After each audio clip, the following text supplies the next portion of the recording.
এই অস্থির পৃথিবীতে আমরা বসবাস করছি, যেখানে সংঘাত, বিপর্যয় আর মানবিক ঘটনা যেন নিত্য নৈমিত্তিক ঘটনা। প্রতিদিনই আন্তর্জাতিক গণমাধ্যমে চোখ রাখলে দেখা যায় যুদ্ধের দামামা বাজছে, নৈতিকতার চরম অবক্ষয় ঘটছে, আর মানুষ এক অনিশ্চিত ভবিষ্যতের মুখোমুখি। এমন পরিস্থিতিতে মুসলিম উম্মার হৃদয়ে এক বিশেষ প্রতীক্ষা কাজ করে, এক ত্রাণকর্তার আগমন, যিনি পৃথিবীকে ন্যায় আর সুবিচারে ভরে দেবেন। তিনি হলেন ইমাম মাহদী আলাইহিসসালাম। কিন্তু একটি অত্যন্ত গুরুত্বপূর্ণ প্রশ্ন হল, ইমাম মাহদী আলাইহিসসালাম কি এখন জীবিত? এই প্রশ্নটি কেবল কৌতূহল নয়, বরং এটি শেষ জামানার ঘটনা প্রবাহ সম্পর্কে সঠিক ইসলামী বিশ্বাস এবং সমাজে প্রচলিত ভিন্ন ভ্রান্ত ধারণার মধ্যে পার্থক্য বুঝতে অত্যন্ত জরুরি। আজকের এই আলোচনা আপনাকে ইমাম মাহদীর বর্তমান অবস্থা সম্পর্কে সঠিক ধারণা দেবে, যা আপনাকে অপ্রয়োজনীয় বিভ্রান্ত থেকে রক্ষা করবে এবং আপনার ঈমানকে আরও মজবুত করবে ইনশাআল্লাহ। আসসালামু আলাইকুম রহমতুল্লাহ। আপনারা দেখছেন উম্মা কণ্ঠ, যেখানে আমরা ইসলামের সমৃদ্ধ ইতিহাস ও জীবনের গভীর শিক্ষাকে আপনার হৃদয়ে পৌঁছে দেওয়ার চেষ্টা করি, যেন প্রতিটি আত্মা প্রশান্তি খুঁজে পায়।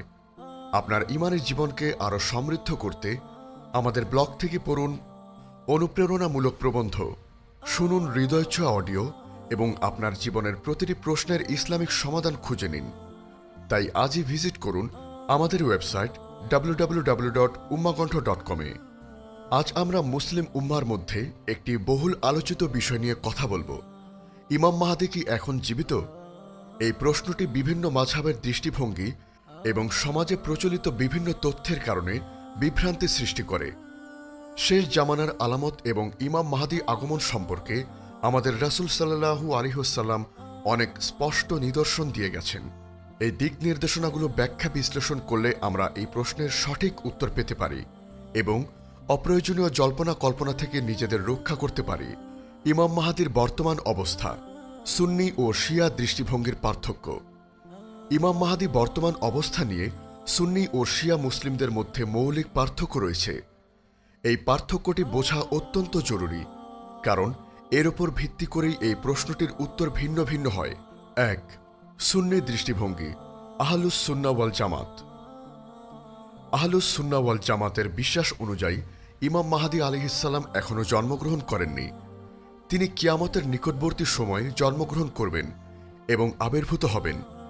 যেহেতু তিনি এখনও জন্মগ্রহণ করেননি, তাই তার জীবিত থাকার প্রশ্নই আসে না।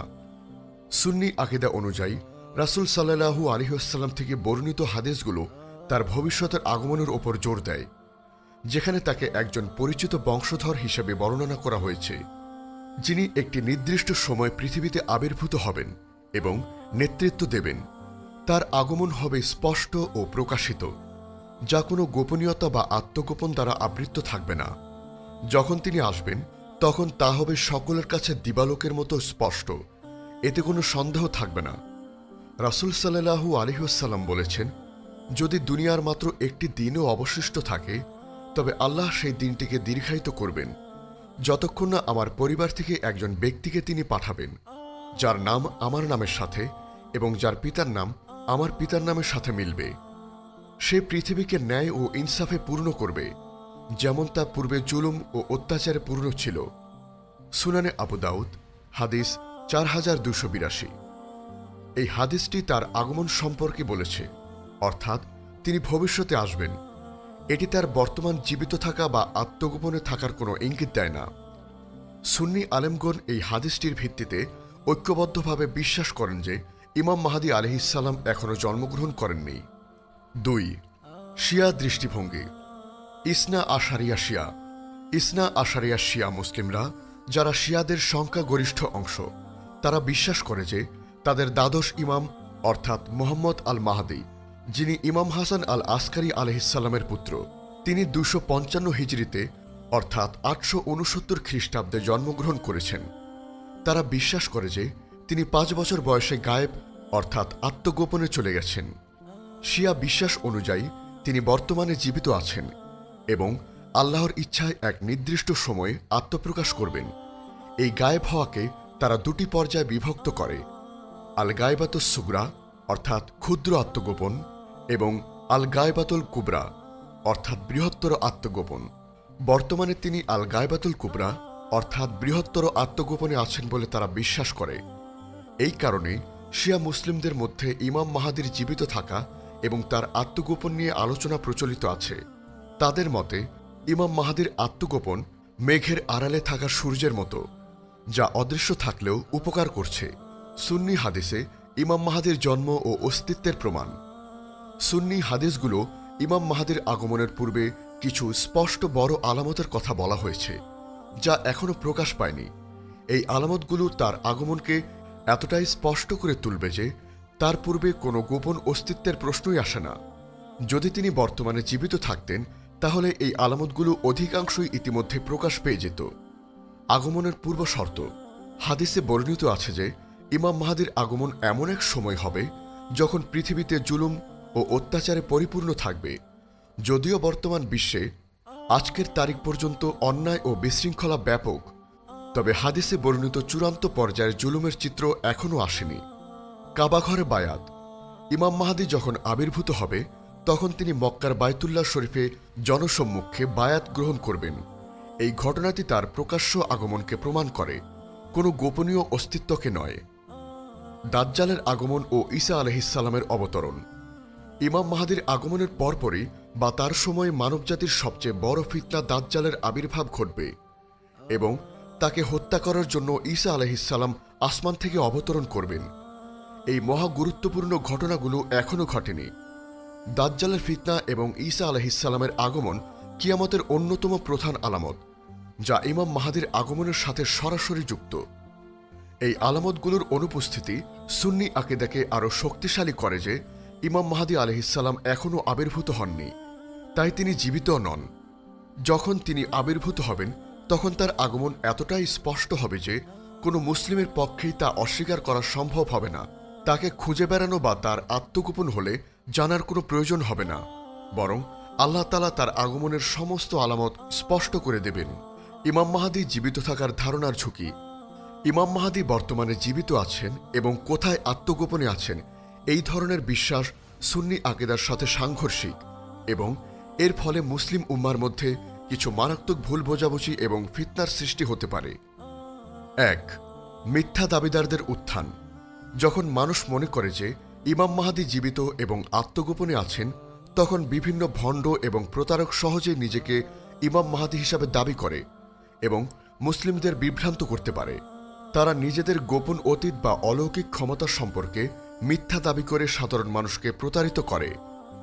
ইতিহাসে বিভিন্ন সময়ে এমন বহু ভণ্ড মাহাদির আবির্ভাব হয়েছে যারা এই গোপনীয়তার সুযোগ নিয়েছিল। উদাহরণস্বরূপ 1979 সালে মক্কায় মসজিদে হারামে অবরোধের ঘটনা, যেখানে জুহাইমান আল ওতাইবি তার শ্যালক মুহাম্মদ বিন আবদুল্লাহ আল কাহতানিকে মাহাদি ঘোষণা করেছিল। ২. অনর্থক জল্পনা কল্পনা ও অনুসন্ধান।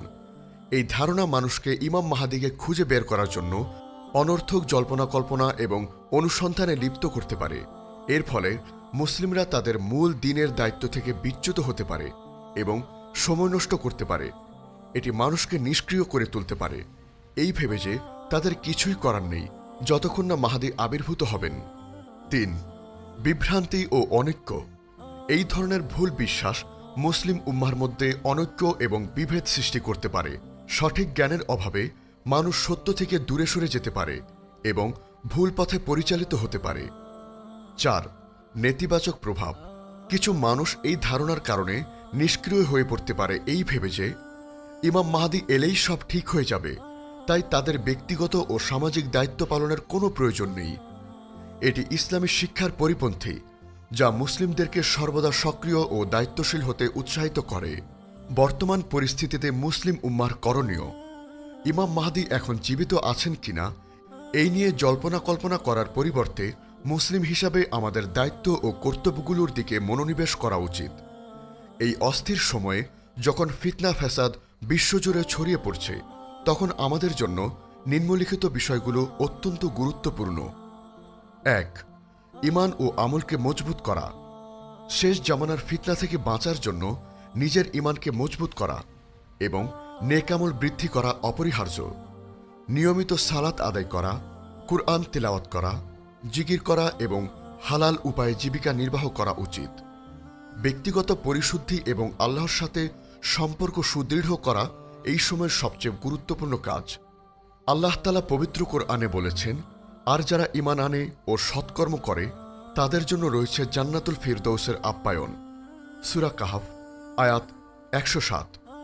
ইবাদতের পাশাপাশি মানুষের হক আদায় করা, অন্যের উপকার করা এবং সমাজে ভালো কাজের প্রসার ঘটানো জরুরি। 2. ইসলামী জ্ঞান অর্জন। শেষ জামানার আলামত ইমাম মাহদী ও দাজ্জাল সম্পর্কিত হাদিসগুলো সম্পর্কে সঠিক জ্ঞান অর্জন করা অত্যন্ত জরুরি। গুজব বা ভিত্তিহীন তথ্যে বিশ্বাস না করা, নির্ভরযোগ্য উৎস থেকে জ্ঞান লাভ করা উচিত। ভুল ব্যাখ্যা বা অতিরঞ্জন থেকে সতর্ক থাকা অত্যন্ত গুরুত্বপূর্ণ। সঠিক জ্ঞান আমাদেরকে সঠিক পথ চিনতে সাহায্য করবে এবং বিভ্রান্তি থেকে বাঁচাবে। 3. উম্মার ঐক্য ও সংহতি। মুসলিম উম্মার মধ্যে ঐক্য ও সংহতি বজায় রাখা অত্যন্ত গুরুত্বপূর্ণ। বিভেদ ভুলে গিয়ে একে অপরের প্রতি সহানুভূতি ও ভালোবাসার সম্পর্ক গড়ে তোলা উচিত। আল্লাহ তাআলা পবিত্র কোরআনে বলেছেন, তোমরা আল্লাহর রজ্জুকে দৃঢ়ভাবে ধারণ করো এবং পরস্পর বিচ্ছিন্ন হইও না। সূরা আল ইমরান আয়াত 103। এই ঐক্য কেবল মুখের কথা নয়, বরং এটি আমাদের কর্মে এবং পারস্পরিক সহযোগিতার মাধ্যমে প্রতিফলিত হওয়া উচিত। মুসলিমদের মধ্যে জাতিগত, ভাষাগত বা মাযহাবী ভেদাভেদ ভুলে গিয়ে বৃহত্তর উম্মার স্বার্থে কাজ করা জরুরি। এটি শত্রুদের বিভেদ সৃষ্টির কৌশলকে নস্যাৎ করে দেবে। 4. ন্যায় প্রতিষ্ঠা ও অন্যায়ের প্রতিবাদ। যেখানেই অন্যায় ও জুলুম দেখা যাবে সেখানেই সাধ্যমতো তার প্রতিবাদ করা এবং ন্যায় প্রতিষ্ঠার জন্য কাজ করা উচিত। মুসলিমরা যেন নিষ্ক্রিয় না থাকে, বরং সক্রিয়ভাবে দ্বীনের জন্য কাজ করে। এটি হতে পারে ব্যক্তিগত পর্যায়ে অন্যায়ের বিরোধিতা, সামাজিক সচেতনতা বৃদ্ধি অথবা অসহায়দের পাশে দাঁড়ানো। রাসূল সাল্লাল্লাহু আলাইহি ওয়াসাল্লাম বলেছেন, তোমাদের মধ্যে কেউ যখন কোনো মন্দ কাজ দেখে তখন সে যেন তা হাত দিয়ে প্রতিহত করে। যদি সে এর সামর্থ্য না রাখে তবে জিহ্বা দ্বারা প্রতিহত করবে, যদি সে এরও সামর্থ্য না রাখে তবে অন্তর দ্বারা ঘৃণা করবে, আর এটা হলো ঈমানের দুর্বলতম স্তর। সহিহ মুসলিম হাদিস 49। 5. দুনিয়ার মোহ ত্যাগ করা। দুনিয়ার ক্ষণস্থায়িত্ব উপলব্ধি করে আখিরাতের জন্য প্রস্তুতি নেওয়া। কারণ এই দুনিয়ার জীবন পরীক্ষার জন্য, আসল জীবন হল আখিরাতের জীবন। দুনিয়ার ভোগ বিলাস ও লোভ থেকে নিজেকে মুক্ত রাখা উচিত। আল্লাহ রাসূল সাল্লাল্লাহু আলাইহি ওয়াসাল্লাম বলেছেন, দুনিয়া মুমিনের জন্য কারাগার এবং কাফিরের জন্য জান্নাত। সহিহ মুসলিম হাদিস 2956। এই হাদিসটি আমাদেরকে দুনিয়ার প্রতি অতিরিক্ত আসক্তি থেকে বিরত থাকতে উৎসাহিত করে। 6. দোয়া করা। আল্লাহর কাছে সর্বদা দোয়া করা যেন তিনি আমাদেরকে ফিতনা থেকে রক্ষা করেন এবং ইমাম মাহদীর আগমনের পূর্বে সৎ আমল করার তৌফিক দান করেন। প্রতিটি সালাতের পর, সকাল, সন্ধ্যা এবং বিপদের সময় আল্লাহর কাছে সাহায্য চাওয়া উচিত। আল্লাহর উপর ভরসা রাখা এবং তার কাছেই সকল সমস্যার সমাধান চাওয়া আমাদের ঈমানের অংশ। সুন্নি বিশ্বাস অনুযায়ী ইমাম মাহদী আলাইহিসসালাম এখন জীবিত নন। তিনি কিয়ামতের নিকটবর্তী সময়ে জন্মগ্রহণ করবেন এবং আবির্ভূত হবেন। তার আগমন হবে প্রকাশ্য এবং সুনির্দিষ্ট আলামত দ্বারা চিহ্নিত। আমাদের দায়িত্ব হল এই বিষয়ে সঠিক জ্ঞান রাখা, নিজেদের ঈমানকে মজবুত রাখা এবং আল্লাহর দ্বীনের পথে অবিচল থাকা। আল্লাহ তাআলা আমাদের সবাইকে সঠিক পথ বোঝার এবং তাতে অবিচল থাকার তৌফিক দান করুন। হে আল্লাহ, হে অন্তর পরিবর্তনকারী, আমাদের অন্তরকে আপনার দ্বীনের উপর স্থির রাখুন। আমাদের সেই সকল বান্দাদের অন্তর্ভুক্ত করুন যারা বিপদে ধৈর্য ধারণ করে এবং আপনার উপর পূর্ণ আস্থা রাখে। হে আরশের মালিক, আমাদের উপর রহম করুন, আমাদের সকল গুনাহ ক্ষমা করে দিন এবং আমাদেরকে নেক আমল করার তৌফিক দান করুন। হে সারা জাহানের প্রতিপালক, মুসলিম উম্মাহকে শেষ জামানার সকল ফিতনা থেকে রক্ষা করুন এবং ইমাম মাহদীর শুভ আগমন দ্বারা পৃথিবীকে ন্যায় ও ইনসাফে পরিপূর্ণ করে দিন। আমিন। আমাদের এই মহৎ বার্তা ছড়িয়ে দিতে এবং ইসলামের আলোকে প্রতিটি হৃদয়ে পৌঁছে দিতে অনুগ্রহ করে চ্যানেলটি সাবস্ক্রাইব করুন এবং বেল আইকনটি প্রেস করুন। আমাদের ফেসবুক পেজে ফলো করে উম্মা কণ্ঠ পরিবারের একজন সদস্য হয়ে যান। আর আমাদের ইসলামিক ব্লগ ও রিসোর্স পেতে ভিজিট করুন আমাদের ওয়েবসাইট www.ummakontho.com-এ।